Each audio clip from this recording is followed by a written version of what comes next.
छिए धनी हमरा बहुत लाचार है कहवा से लाई तोहर सहक सिंगार है अभी छिए धनी हमरा बहुत लाचार है कहवा से लाई तोहर सहक सिंगार है थोड़े थोड़े ले लाई रानी पाहिकट छै पूरा खाली हो तोह से काहे घर वाली आस यकीनी कलाई मोटलाली हो तोह से काहे घर वाली आस यकीनी कलाई मोटलाली हो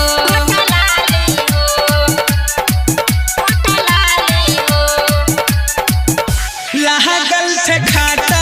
रानी भात के कमाई पे किहन के ले अइती धनी तोहर कहाई पे सैया हमरो न तू जज बात बुझे छो खाली रोजे तू है बात कहे छो यह के साथ लैलित धानी हो दोनों कनवाली हो तोह से काहे घर वाली आस यकीनी कलाई मोटलाली हो तोह से काहे घर वाली आस यकीनी कलाई मोटलाली हो